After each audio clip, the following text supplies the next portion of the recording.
Kamusta mga kaibigan? Ako si Typhoon. Mainit na pagbate, respeto at pagmamahal sa inyong lahat. Pasensya na, ilang araw na akong di nakapag-upload ng video. May mga ginawa lang kami mga kaibigan at kanina lang ay naglinis kami ng maayos. Nilinis namin ang mga kulungan at ang lugar ng panganganak. Kanina pagkagising ko, nagyelo na lahat, parang umulan ng yelo. Walang tubig kaya pinatunaw namin. Inayos din namin ang mga gawain. Malinis na malinis ang mga anak natin, hindi ba Carlos? Carlos, tingnan mo na naman kung paano siya nabaliw. Nakikita mo ba? Astig talaga to, parang leon, tunay na lalaki. Malaki na talaga siya, lalaki. Siya ang tunay na lalaki, tunay. Lalaking lalaki, anak ng karisma. Purihin ng Diyos sa anak ko. Mga kaibigan, anong topic natin? Salamat sa Diyos, may bago na tayong kotse. Kahapon nag-post ako sa Instagram, nagpapasalamat sa lahat ng bumate. Salamat at mabuhay kayo. Marami sa inyo ang humiling ng video. Kaya ngayon gagawan ko kayo tungkol sa bagong kotse natin. Ipapakilala ko ito at may gagawin pa tayo mamaya. May isang rancho ng kabayo, pupunta tayo doon, balak naming bumili ng kabayo balang araw. Pupunta tayo, titingnan natin ang mga kabayo. Malalaman natin kung magkano, ano ba talaga ang lahat ng detalye. Alamin natin ang lahat ng yan. Pakusap ko lang sa inyo, sana huwag ninyong tanggihan. Bago ang lahat, pakisuportahan naman ako sa pamamagitan ng pag-like, pag-subscribe at pag-comment sa video na ito. Matutuwa talaga ako, huwag ninyo akong biguin. Gawin ninyo akong masaya. Halika, libutin natin isa-isa ang mga anak na ito. Gugan! May natitirang welding na trabaho, ilang araw na kaming abala ni Gohan at marami nang ginawa pero hindi pa rin tapos. Sana matapos na namin, sobrang dami lang talagang gawain at busy kami. Punta doon, punta dito, tawagin ka kung ano-ano pa, dito tayo magsisimula. Tama ba Escobar? Aslan, bakit ka ba kinainggitan ng anak na ito? Ha? Alex, haligang marto Alex. Psikopat Alex. Psikopat Alex, haliga mahal. Haliga. Haliga, grabe ka talaga. Alex, inisip mo na naman kung sino ang atakihin mo. Tinitingnan niya na naman kung sino ang atakihin. Psychopath Alex. Sa susunod ulit. Ang gwapo ni Alex, grabe talaga Alex anak. Hindi ko sinasabi to dahil anak kita Alex. Tingnan mo. Alex, isa siyang mataas na uri ng Rottweiler. Ibig sabihin kahit magpakita ka ng 10 Rottweiler, malamang siya ang pangalawa sa pinakamagaling. Ganun siya kakalidad. May A pedigree ang mga ito. Itong si Diablo. Apo ba niya ito o pamangkin? Hindi mo ba alam? Oo, apo o pamangkin ni Diablo ito. May kaugnayan siya kay Diablo. Kalidad talaga siyang alaga, grabe. Pero may isa lang siyang di magandang ugali. Kuya, tingnan mo naman ang tindig niya, oh. Ay naku anak, maganda naman pero ang problema, sobrang takol at nanlalaban. Hindi siya pwedeng alagaan ng nag-iisa. Sa next video, nasaan si Escobar at Asiago? Asya! Pakita mo nga sila dyan, tingnan natin. Grabe ang mga leon ko. Si Sir Escobar ay tumaba na, grabe. Tingnan mo naman yung tubig, pare. Malamig, may yelo pa. Oo, na-yelo ang tubig pero natunaw na. Kanina umaga, puro yelo pa. Teka, kunan natin sila ng video. Halika, Esko. Si Esko, grabe, ang laki ng tinaba niya mga kaibigan. Si Asya naman, alam nyo naman, sobrang pumayat dati. Pero ngayon, buti na lang at tumaba na rin si Asya. Pinakain namin ng maayos mga anak namin, kaya ngayon, ang bigat nila. Sa susunod na video, ipapakita at itatampok namin sila. Si Asya at si Escobar ko. Pero si Asya, nakita mo bang itsura nito dati? Sobrang payat ni Asya, litaw mo na buto niya. Hindi talaga siya nakabawi nun. Nang dumating siya nung una, payat na rin siya. Mas pumayat pa siya kaysa dati. Aba, Diyos ko. Siyempre, pumayat siya at nagkaroon ng galis na kumalat pa. Ngayon, anak ko, napakaganda talaga. Ang tapang ng baby girl ko. Kung mapagkasundo lang natin si Asya sa iba, kapag kumatake ang reyna natin, nati-trigger din yung iba, ginaganaan sila. Tara, dahan-dahan na tayong umalis. O, kunan mo rin si Marla at si Torun. Aba Marla, Reyna, nasaan ang anak ko? Ang sweet ng anak ko si Kaplan. Si Kaplan, pati muka, mata, lahat puro putik na pare. Ipakikilala ko na sa inyo ang sasakyan namin at ipapakita mula A hanggang Z. Sobrang saya ko na nakuha ko ang sasakyan. Ang ganda talaga, Diyos ko. Ilayo mo kami sa aksidente at bigyan mo kami ng biyaya magamit ito ng maayos. Kahapon lang namin ito nakuha. Matagal ko na itong pinangarap. Dati meron din ako nito mga 4 o 5 taon na ang nakaraan. Pareho ring sasakyan kaya excited ako at sabi ko, kumuha tayo ulit. Sa tulong ng Diyos, nakuha rin namin. Tara, alis na tayo. Ipakita mo rin ang mga anak. Lahat ng mga anak ay masaya at maayos. Magandang panahon ngayon. Sana palawing ganito na maaraw at maganda. Kahapon, grabe ang lamig ng niebe pare. Grabe talaga ang lamig ng niebe kahapon. Mga bata, gusto nyo bang ipasyal ko kayo gamit ang sasakyan? Oh, shaky. Mag-ikot tayo kasama si Sheki, mamasyal tayo kasama si Sheki ha. O kunan mo si Tyson ay tunay na anak ng Argentina. Grabe idol talaga kita pare, saludo ka sa tindig mo pare. Ayos, anak kong matapang, ayos, anak kong malakas. Anak, alis na ako ha, okay? Ikaw na ang bahala sa bakuran, huwag mong papapasukin ng kahit sino dito ha Tyson. Lagi kong pinaalalahanan si Tyson tuwing aalis ako sa bakuran, anak, huwag mong papapasukin ng kahit sino dito. Maayos din niyang ginagampanan ng tugulin. Ayos, salamat sa Diyos. Ikabit mo na rin ang kadena, mukhang nasanay na siya ngayon. Gusto mo ba ang pasugurin ko rin siya sa'yo? Uy, naririnig mo ba? Papunta na dyan ang kadena, baka umatake siya bigla. Huwag kang masyado magpakakampante nako, huwag naman sana. Si Boss Tyson hindi nagbibiro, Gokan. Konti na lang, Gokan, konti na lang. Sandali, Tyson. Tara, lumabas muna tayo, kuya. Gokan, ipakita mo naman ang kotse natin mula sa malayo lang. Huwag kang masyadong lalapit. Kuya, ito ang kotse natin, isang sports car na ganito. Kunan mo rin sa harap, Gokan. Itim ang kulay, kunan mo rin sa harap para makita na maayos ang bumper natin. Grabe, grabe. Ngayon, magte-test drive din tayo. Dati may puti rin akong ganito mga kaibigan, maganda rin ang puti pero mas nagustuhan ko talaga ang itim. Tungkol lang sa sasakyan natin, hindi ko rin masabing may depekto kasi perpekto naman lahat. Kumuha tayo ng medyo mura sa merkado, yun nga lang may gastos tayo sa pintura. Papapinturahan natin ito ng maganda at malinis, parang bago mula A hanggang Z. May sun damage ang bubong. Hindi ko ipipinturahan, magpapakabit ako ng magandang cover. Papalitan natin ang mga ilaw nito, lalagyan natin ng mga bago kasi nanilaw na at luma na. Tapos lalagyan din natin ng magandang puting ilaw sa loob. Pagkatapos niyan, papapinturahan natin ng maayos ang katawan at mga mugs nito, maganda naman ang gulong eh. Wala kuya, hindi maganda ang pintura ng mags. Hindi ba maganda? Kulay abo na lang. Pininturahan nila ng itim, may mga parte na may pintura. Ay naku, pare, pangit na nga ang pintura. Pipinturahan din ang gulong. Tinatanong ko lang sa'yo kung anong klase ng gulong ang bagay dito. Para sa akin, bagay ang klase ng gulong na to sa kotse. Pipinturahan din naman yan. Kapag pininturahan ng kotse, pipinturahan din ang gulong. Alika, ipakita mo rin ang likod. Sige, ipakita mo rin ang kotse natin mula sa likod. Mga kaibigan, gustong gusto ko talaga to. Maganda ang kotse, matipid sa gasolina, mabilis at napaka-responsive. Alam mo, palagi tayong sumasakay sa malalaking kotse. Ewan ko ba, kasi palagi tayong nagdadala ng aso. Sabi ko, Typhoon, na yung pagkakataon, bigyan mo naman ng halaga ang sarili mo. Kung sasakay ka ng kotse, sumakay ka ng maayos, maganda. Sabi ko, palagi ka na lang bang magdadala ng aso habang buhay mo?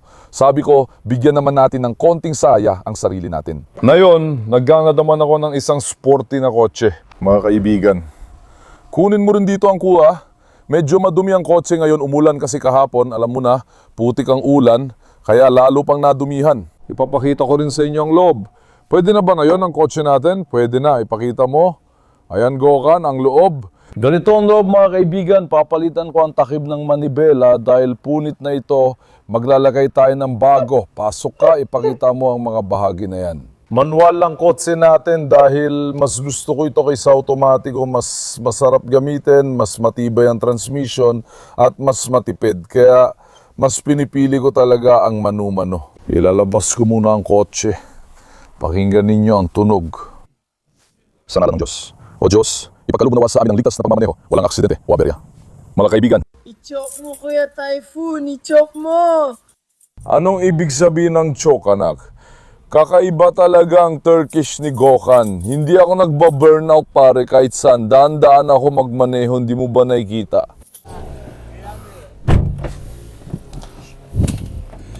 Sa ngalan ng Diyos. Teka, may dumarating na kotse. Tumabi ka, may kotse na paparating.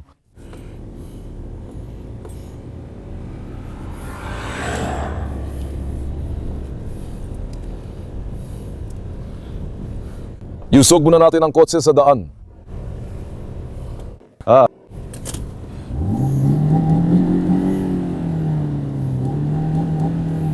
Grabe sa kotse. Wala talagang ingay. Parang hindi mo ramdam na nagmamaneho ka. Lalo na kasi kanina toros sa minamaneho ko mga kaibigan. Yung mga pedal ng toros parang bato. Yung manibela. Sobrang tigas, hindi umiikot.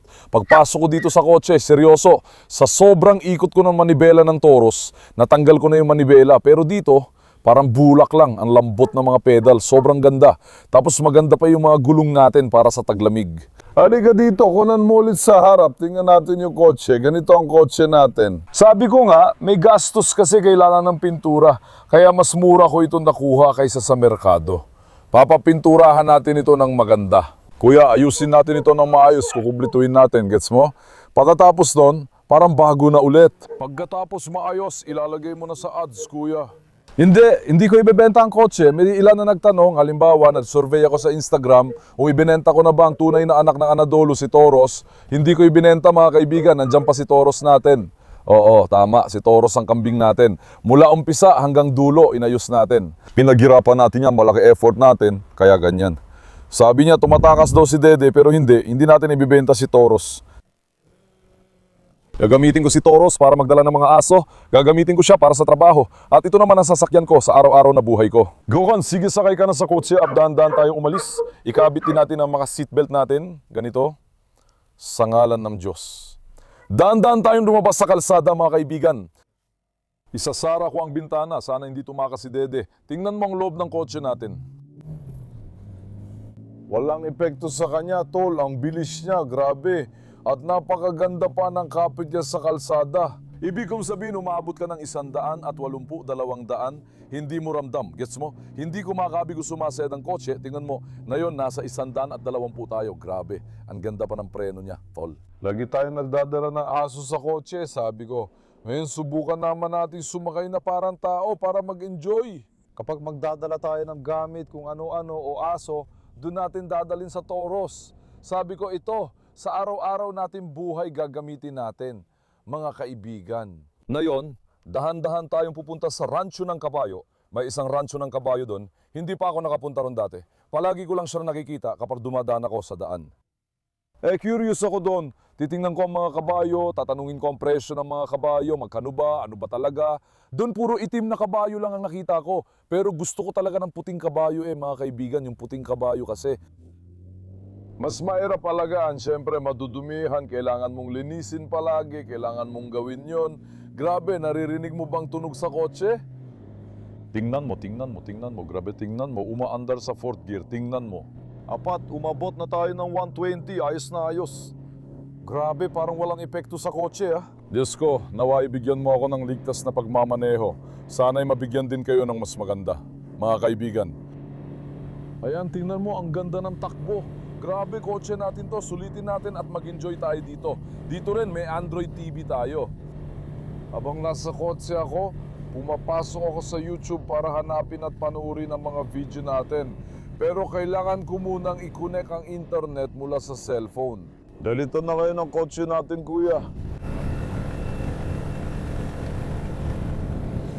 Ang galing. Tara, dahan-dahan tayong pumunta sa Rancho ng Kabayo para ipagpatuloy ang ating usapan. Mga kaibigan, kanina pumunta kami sa Rancho ng Kabayo pero di ako nakagawa ng video. Sandali lang kami doon at umalis agad. Tinanong namin presyo, sabi ng lalaki, nagsimula siya sa 2 hanggang 3 milyong lira. Sabi nila kabayo daw ng karera pero para sa akin parang sobra naman yata, actually parang sobrang taas ng presyo. Tingnan mo yung kabayo, hindi naman mukhang 2 o 3 milyong halaga. Tama ba, Gokan? Kuya, depende yan sa lahi ng kabayo. Para sa akin hindi naman ganun ang itsura ng kabayong yon. Hindi mo dapat tinitingnan ang tindig niya, kundi ang takbo niya. Sabi nila, kabayo raw na pangkarera, tapos 2-3 milyon ang halaga. Sabi ko, ano ba to? Kaya sabi ko, tama na, umalis na tayo, bumalik na lang tayo sa rancho. Hindi ko na kinaya, kaya hindi ko na nakuha ng video. Mga 5 minuto lang kami tumigil. Ngayon, nilalabas ko si Hector, Papa. Huli nating dinala si Carlos dun sa may Lagusan. Gusto ko rin pakawalan si Hector, Papa, doon. Ayos ba yun, Carlos? Huwag munang sumama si Carlos. Kuya, kailangan lang natin ng abot kayang kabayo pang sakay. Hindi naman tayo sasali sa karera, di ba, Hector?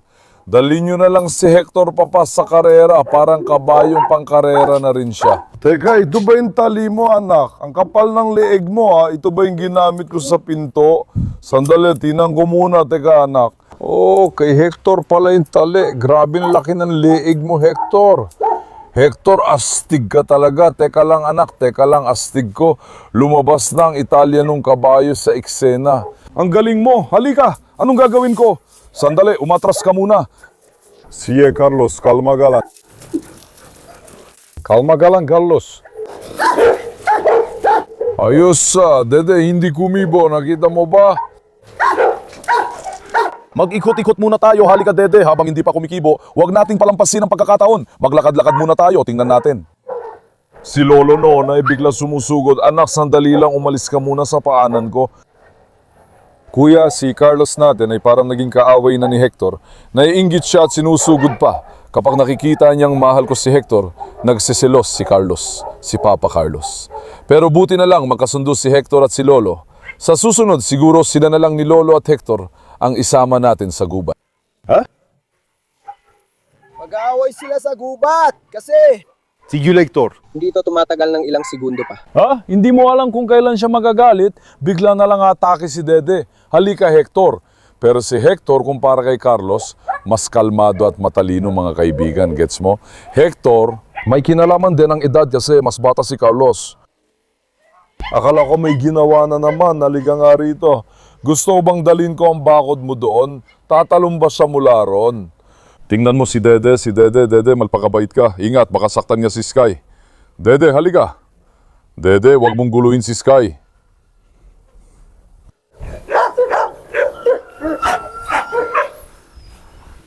Halika Hector, tuwing nilalabas natin siya, hindi natatapos ang ihi niya, kailangan pa niyang umihi kada kalahating metro.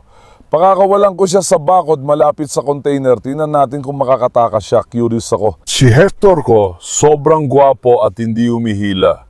Pero kung si Carlos yon, siya ang nagpapalakad sa amin, hindi kami sa kanya. Ares, ano nangyari? Bakit mo inaaway si Hector, Ares? Magpakabait ka, wag magudyok sa iba. Tahimik tayo naglalakad, hindi ko sinadyang matrigger siya. Ang ganda ng pagkakasundo nila, hindi ko hinahayaan ang pag-atake para maipasyan natin sila ng maayos. Buksan natin ito ng kaunti. Puturin natin ito ng kaunti, humaba na at nakakaabala na sa atin. Hindi pa ba pinakawalan si Nora? Tara, pakawalan ko na siya. Halika Hector! Asawa siya ni Carlos, asawa. Nasabi kong Carlos, asawa siya ni Hector. Dapat ipaparis namin siya doon, niloko niya. Kaya hindi pa nila lubos na tinanggap ang isa't isa. Duro ba kayo, halika Nora. Hector, wag ka mo nang umalis. Halika Nora, sandali. Halika Hector, iwan mo ang kulungan. Sandali Nora, wag mong madumihan ang damit ko. Halika dito anak. Sana wag magselos si Dede kay Nora. Nako, nakalimutan ko siya. Papasukin ko na lang sina Hector at Nora ng sabay. Sandali lang mga kaibigan. Dede, tumakbo ka. Nora, ikaw ang mauna. Gohan, ikaw din. Pumasok ka agad. Sige. Mabuti naman at si Gohan ay nakikinig din tulad ni Nora. Bilip na ako sa'yo. Sige, takbo. Ginawa pa natin ito para sa atin pero naging training area ng mga aso. O Nora, halika dito ya. Hop. Nora, miss mo ba ako ng sobra ganda? Miss mo ba ako ng sobra ganda? Pinuno mo ako ng putik, malikot ka talaga. Pinuno mo ako ng putik, grabe. Di man ni si Nora mga kaibigan, napakatalino niyang bata, matalino, may magandang asal, magalang. Hindi pala away, sobrang mahal ko talaga si Nora, grabe, napakabait ng anak ko. Alos pareho lang naman kay Hector, di ba Gohan? Sandali, Rocky. Ang tapang ni Rocky, lumalaban na kay Hector, baka basagin pa ni Hector ang salamin. Ginawang training area ng mga aso ito. Pumunta tayo dito para magpahinga, anak. Hector, wag kang umihi dito. Hindi kita dinala dito para umihi. Halika na. Halika dito, halika dito, halika. Sige, tumakbo kayo at maglaro. Tingnan natin. Halika, halika, halika, halika. Sandali, tingnan mo si Zeynep. Gusto na niyang sumama ngayon. Sana hindi tumalon si Hector. Subukan natin kasi madalas siyang tumalon dito. Sandali, Rocky. Binaba mo ang mikropono, anak. Oo, alam ko mahal mo ako, pero sobra na ang pagmamahal mo, mahal ko. Hector, sino maglilinis dyan ngayon? Naku anak, kalma lang, dahan-dahan, ang buntot mo.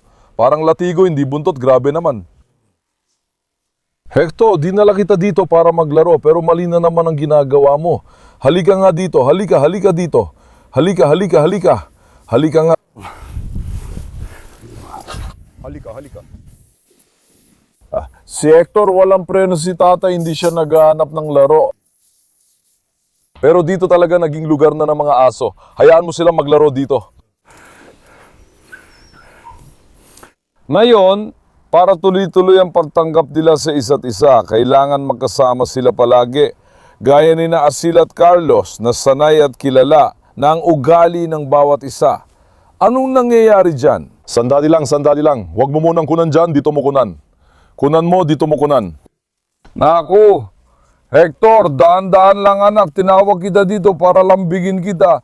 Halika dito. Loko-lokong Hector, isa ka rin palang manyak. Daan-daan lang. Teka lang. Naku naman. Sandali lang. Nagalit na si Nora. Huwag mong pababaliwin si Nora. Halika Hector, halika. Nora. Kuya Hector, wala kang modo. Naku. Sandali lang. Kuya Typhoon, muntik ka na maipit sa gitna. Natakot ako na baka ako ang makagat. Kuya, tinawag mo si Hector pero ayaw niya lumapit. Nasa isip ni Hector si Nora. Si Rocky. Nagwawala. Rocky, huwag kalmutin ang salamin anak. Sandali, lilipat ako. Halika. Hector, hindi niya ako naririnig. Hector, halika dito anak. Grabe laway mo. Ang tanging ayoko sa mga cane corso ay ang laway, kuya. Kahapon may nagtanong sa akin kung pwede bang alagaan ang cane corso sa bahay. Kuya, pwede naman kahit anong aso alagaan sa bahay, kahit kanggal. Pero dahil malaki sila, mahirap alagaan at pwedeng makabasag ng gamit. Para sa akin, mas okay mag-alaga ng babaeng aso sa bahay kaysa lalaki. Kasi ang lalaking aso mahilig magtaas ng paa at umihi. Lalo na kapag nagbibinata na sila, mas madalas silang gawin yon kasi gusto nilang mag-iwan ng amoy kahit saan. Pagdating sa training, kailangan mo talagang paglaanan ng oras at effort. Ang lalaking aso, kahit anong gawin, mahilig pa rin umihi kahit saan. Kaya mas madaling turuan ng babaeng aso. Hector, anong nangyari? May problema ba si Hector sa lalamunan niya? Hector, okay ka ba? Hector, baba. Ang gwapo talaga ng anak ko. Parang jaguar talaga, di ba? Parang tunay na jaguar. Grabe. Alam mo, mahal na mahal ko talaga si Hector, tol. Hindi ko naranasan mahalin ang mga anak mo, ah. Pasaway, bakit hindi ko naranasan anak, Hector ko? Sa totoo lang, kapag tiningnan mo ang mga cane corso, sa panlabas baka isipin ng mga hindi nakakaintindi na nakakatakot sila. Pero tingnan mo, para mga bata lang sila, tol, nakikita mo ba? Para talaga silang mga baby, ganun talaga ang mga cane corso. Sobrang gusto ko talaga ugali niya niyan. Sa labas parang matigas ang dating, pero sa loob parang bata lang. Tingnan mo, anong nangyari Hector? Gwapo kong anak, anong nangyari? Malaking bata, wag mong inisin si Nora. Wag, Diyos ko. Hey! Anak, magpakabay kayo dyan. Tao ang kinakain nila. Akala ko cute sila pero nagkamali ako. Delikado pala sila kapag nagalit, tol. Halika dito, ikaw, halika. Bakit ka nagkakaloko dyan? Bakit ang cute mo? Tapos ng hit niya, anak. Bakit hindi ka nagpapakabait? Hector Baba. Hindi mo na alagaan ang anak mo, mahal. Tumayo ka ng maayos. Oh, halika. Halika, Gekan, labas tayo para makita ang gagawin nila. Curious ako kung tatalon si Hector. Mauna ka na, Gekan. Shh! Nora, sandali. Ngayon, tumigil muna tayo dito kuya. Sandali lang. Panurin muna natin siya mula rito, Hector, kapag hindi ka tumalon. Nako ha. Bagay din tayo dito, di ba? Seryoso. Bagay talaga sila dito. Mukhang lugar ito ng ensayo. Ngayon, pwede na bang pumasok dito ang kahit sino, Hector? Pwede na bang pumasok ang kahit sino, anak? Halika, Hector. Halika boss. Sandali, kunin muna natin si Nora. Nora, halika. Nora, sandali. Diyos ko, Gokan, bilis, sandali lang. Halika, Hector. Gokan, kunin mo si Dede, bilis ilabas mo siya. Magkakagulo dito. Dede, labas ka. Lumabas ka sa may pintuan. Dede, labas ka. Isara mo agad. Naku, si Dede parang pusa kung saan-saan pumapasok at lumalabas, pare. Ay naku, Dede, kung nag-aaway kayo, naku. Baliw na, Dede, halika. Hector, humakyat ka dito, tingnan natin. Halika, Hector, halika anak, halika. Dede, huwag ka munang sumama, sandali lang. Hector, umakyat ka dito, umakyat ka dito. Para makita ng lahat ng laki mo, dali, hawakan mo to. Maglalagay rin tayo ng kandado dito kasama si Gokan, katulad ng nandyan, gets mo? Lagyan din natin ng kandado dito, huwag kalimutan, hindi pwedeng walang kandado. Okay naman na yon, pero kung hilahin ng aso gamit paa niya, mabubuksan pa rin. Hindi talaga ito para sa aso, pero ilalagay pa rin natin. Sabi ko na nga sa simula pa lang, sabi ko, siguro training area to ng mga aso. Oo, tingnan mo, ang ganda ng kinalabasan. Palagi mong sinasabi ko upuan dito. Hindi pa natin nagagawa pare, pero darating din ang panahon para dyan. Gawin natin yan pagkatapos hindi na natin kukunin. Dito muna sila maglaro habang ginagawa natin, mag-training muna ang mga aso. Tara na kuya. Sige mga kaibigan, ngayon ipapakita ko sa inyo ang bago kong sasakyan. Ito na ang bago nating sasakyan. Pinturahan din natin ito, Gokhan. Pinturahan din natin ito pare, pinturahan natin ito, liyang mabuti, linisin natin. Nagagamit ko pa rin ang sasakyan na ito kahit luma at sira ang itsura. Nakaka-relax talaga ito para sa akin. Mukhang sa unang may-ari pa yata ito. Oo, sa unang may-ari talaga ito. Anong taon ginawa ito? Noong 1955 pa ito, kaya antik na. Ngayon, nagkakaalaga ito ng 1.5 milyong lira, pero hindi ko binibenta. May nag-alok ng ganun din, pero hindi ko tinanggap. Hindi ko talaga ibibenta dahil antik ito. Hindi ako sinungaling at ayoko ng kasinungalingan. Tama ka, may pamana tayo mga kaibigan. Gusto ko ipakita ang bago kong sasakyan at kung naging maayos lang sana sa rancho ng kabayo, nakunan ko rin sana yon para sa inyo. Sinasabi ng tao, 2-3 milyon lang naman yan. Ano ngayon kung ganun? Ibig sabihin kung sinong gumagawa ng trabaho, siya ang nagbibigay niyan. Kailangan namin sa rancho ng kabayong tulad yan, mas malaki ng kaunti kay Faisal, malinis, maayos at pwedeng sakyan. Kung meron kayo. Aba, si Faisal, halos kasing laki na lang kabayo. Hindi naman kasi napapasakay si Faisal. Kung napapasakay lang siya, hindi na ako bibili ng kabayo. Kung meron kayo, ito ang Instagram ko, Taifan Demirci TV. Doon niyo ako kontakin. Mga kaibigan, mahal ko kayo. Huwag kalimutang i-like ang video at mag-subscribe. Ingatan niyang sarili niyo. Paalam mga kaibigan, ingat kayo lagi.